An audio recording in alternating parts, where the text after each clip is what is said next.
아하 세금 상식 이모저모에 대해서 알아보겠습니다. 오늘은 어떤 세금 상식 알려주실 건가요? 네, 흔히들 인생은 선택의 연속이라고 합니다. 그렇죠? 이게 사업과 창업도 마찬가지일 것 같아요. 우리 모두 다 이제 사업하고 개업하고 그러고 있지만 사업할 때 우리가 항상 어떤 무언가를 계속해서 선택하잖아요. 근데 저 역시도 돌이켜 보면 창업할 때 정말 많은 선택을 했던 것 같거든요. 뭐 예를 들자면 어디에다 개업을 할 것인지, 그리고 인테리어는 어떻게 할 것인지, 뭐 직원을 뽑을지 말지, 거기에다 어떻게 사업자 등록을 할 것인지 뭐 이런 여러 가지 고민들이 있는데 바로 이 시간은 사업자 등록을 할 때 여러분들이 흔히 할 수 있는 고민들에 관한 해답을 저희가 한번 제시해 보도록 하겠습니다. 사실 처음 창업을 할 때 세금에 대해서 고민을 하기는 정말 쉽지 않은 것 같아요. 왜냐하면 내가 아직 이익도 나지 않았는데 벌써부터 내가 너무 오버하는 거 아닌가, 김치국 먼저 마시는 거 아닌가 그런 생각을 하기 마련인데요. 그럼에도 불구하고 세금에 대한 고려 미리 해야 된다는 말씀이시죠. 그렇죠. 우리 최유 세무사님께서 잘 말씀해 주셨다시피 사업 초창기는 어차피 손실이 날 수밖에 없어요. 맞습니다. 거의 대부분 손실이 납니다. 그렇죠, 그렇죠. 손실이 나면은 당연스럽게 세금이 안 나오겠죠. 근데 우리가 언제까지 손실만 나겠습니까?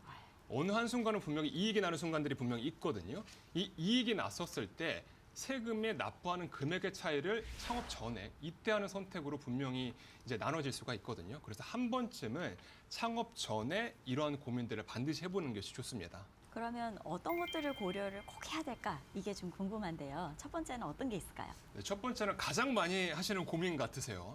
법인 사업자로 창업을 할 것인지, 개인 사업자로 창업을 할 것인지에 대한 고민입니다. 맞아요. 이 고민 정말 많이들 하시죠. 근데 다들 막연하게 법인은 뭔가 번듯한 회사인 것 같은 느낌이 들고 개인 사업자는 자영업자나 소상공인 이런 쪽에 속하지 않나라고 생각을 많이들 하시는 것 같은데 이게 맞나요?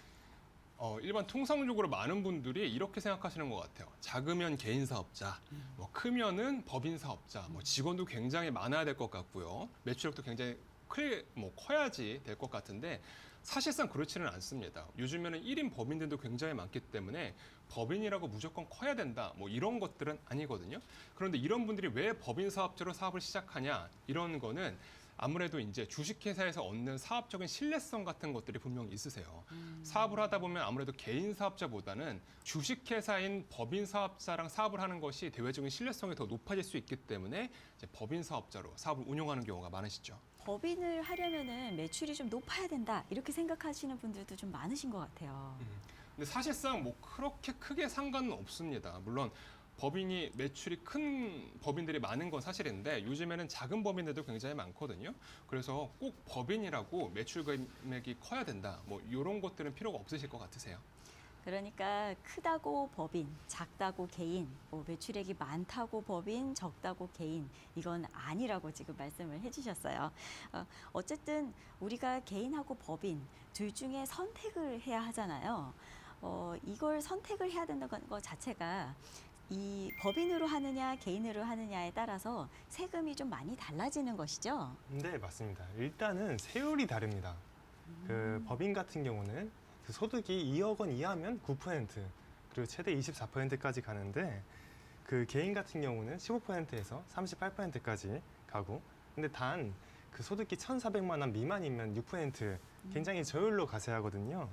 그래서 우리가 소득이 되게 적을 때는 그 개인이 유리하다고 볼 수도 있고 그 외에는 법인이 또 유리하다고 볼 수도 있겠습니다. 지금 말씀해 주시기로는 소득에 대한 이야기를 해주셨는데 소득이라는 용어가 정확하게 어떤 걸까 싶어요. 뭐 예를 들면 전체 매출 아니면 사장님이 가져간 돈 어떤 걸로 보는 게 맞을까요? 네, 여기서 간단히 얘기하자면 전체 매출에서 우리가 비용으로 인정받을 수 있는 금액을 뺀 금액을 말합니다. 결국 남는 돈이네요. 그죠? 맞습니다. 네. 대부분 창업을 한다고 하시면은 연 1,400만 원 이상이 될 거라고 기대를 하고 우리가 사업을 하는 거잖아요. 그럼 법인으로 하는 것이 유리한 건가요? 아무래도 우리 김혜분 세무사님께서 말씀해 주신 것처럼 대외적인 신뢰성과 세율만 따지자면 당연히 법인이 유리합니다. 당연스럽게 법인이 유리하죠. 그런데 매번 법인이 유리하냐? 그런 것은 아닙니다. 왜냐하면 법인으로 사업을 운영하시면 일반적으로 두 개의 세금을 냅니다. 첫 번째가 법인 운영에 관한 법인세 내실 거고요. 그다음에 법인으로부터 자신이 급여를 받는다라고 하면 그 급여에 대한 종합소득세 내야 됩니다. 바로 이러한 면 때문인데요. 제가 한번 예시를 한번 들어볼게요. 만약에 법인을 운영하시면서 자신의 급여로 이 법인이 굉장히 잘 됐어요. 그래서 아마 월에 한 1,500 이상, 막 2천만 원 받았다고 해볼게요. 물론 이 대표자의 급여는 법인의 입장에서는 비용 처리가 가능합니다. 그렇지만 자신의 대표자 개인의 급여를 이렇게 많이 받게 되어지면 분명히 근로소득 금액이 이 정도만 되더라도 한 1억 5천은 충분히 넘을 거거든요. 그러면 종합소득세율이 35%예요. 그럼 아유. 법인이 그렇게 유리하다고만은 할 수가 없겠죠. 지금 법인이라고 하더라도 꼭 유리하지 않다는 게 딱 와닿았는데요. 그렇다면 사장님들께서 법인을 가야 되나 개인을 가야 되나 선택을 해야 되고 고민 중이시라면 어떤 기준을 삼고 선택을 해야 될까요? 저는 첫 번째로는 소비 패턴을 좀 보셨으면 좋겠어요. 본인의 소비 패턴. 왜냐 이게 무슨 말이냐면 이것도 제가 한번 예시를 한번 들어보겠습니다. 만약 한 사업자에서 1억 원에 대한 이익이 났어요. 그런데 자신이 일반적으로 쓰는 생활자금이라든가 운영자금 있죠? 이게 6천만 원입니다. 그런데 이 1억 원에 대해 이 전부 다 세금이 매겨지는 것, 이게 종합소득세입니다. 6천만 원과 상관없이 1억 원 전부에 대해서 내는 세금 말이죠. 그런데 이 예시를 제가 그대로 법인사업자로 옮겨가 볼까요? 법인사업자 운영할 때 이익이 1억 원 남았습니다. 근데 자신이 정말 써야 될 금액은 6천만 원이에요. 그럼 6천만 원에 대해서만 대표자 급여를 설정하면 됩니다. 자, 1억 원 6천만 원 차액 발생하죠? 4천만 원. 이 4천만 원을 법인세 세율로 받으실 수가 있습니다. 법인세 세율 최저 세율이 9%니까요. 이 세율 차이만 하더라도 정말 어마어마하게 절세가 되어지는 것이죠. 이게 첫 번째, 소비 패턴을 좀 기준점으로 삼으셨으면 좋겠고요. 두 번째는 일단 세금도 중요하지만 다른 쪽도 한번 생각해 보셨으면 좋겠어요. 이게 사업을 운영하시면서 내가 뭐 사업에 대한 연속성이라던가 아니면 대외적인 신뢰성이라던가 아니면 4대 보험료 이런 것들을 종합적으로 한번 고려해 보셔서 법인 사업자로 할 것인지 개인 사업자로 할 것인지 한번 판단해 보시길 바랍니다. 지금 저희가 창업 전에 선택해야 하는 중요한 포인트들에 대해서 짚어보고 있습니다. 두 번째는 어떤 게 있을까요? 네, 두 번째는 간이와 일반입니다.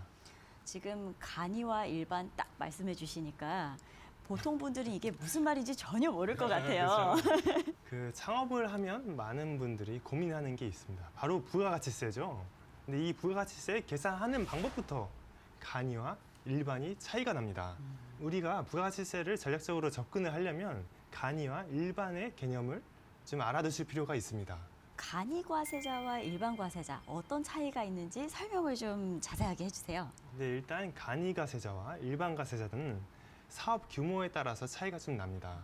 그 직전 연도 매출이라고 하죠. 8천만 원 그 미만이면 간이 가세자 등록이 가능합니다. 근데 간이 가세자가 아닌 자는 또 일반 가세자라고 이제 하는 것이거든요. 아니면 8천만 원이 초과가 되면 간이 가세자였다가 일반 가세자로 전환되기도 합니다. 실제로 많은 분들께서 간이 과세자가 무조건 유리하다 이런 말씀 많이 들어보셨을 것 같아요. 이게 실제로 맞는 말인가요? 일단은 간이가세자가 유리하려면 부가가치세가 많이 나올 수밖에 없는 사업자가 더 유리하겠죠. 이런 사업자가 어떤 사업자라면 매출액 대비 비용의 비율이 낮다. 그러니까 매출이 훨씬 더 높다. 이런 사업자분들께서는 간이가세자로 하시는 게 훨씬 더 유리합니다. 아무래도 우리 세무사님께서 말씀하시는 것처럼 간이가세자로 부가가치세를 계산하면 낮게 나올 수밖에 없거든요. 그렇기 때문에 매출액 대비 비용이 적은 사업자들은 간이가세자가 유리하실 것입니다. 그리고 또 한 가지가 있는데 이 간이가세자 중에서도요 연 매출액이 4,800만 원 미만인 분들 계시죠?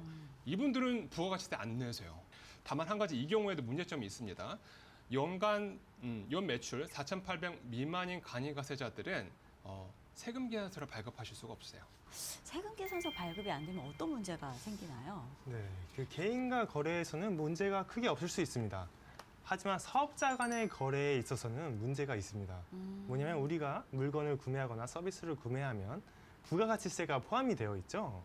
그러면 우리가 부가가치세 신고를 하면 그 포함되어 있는 내가 이미 냈던 부가가치세를 공제를 해줍니다.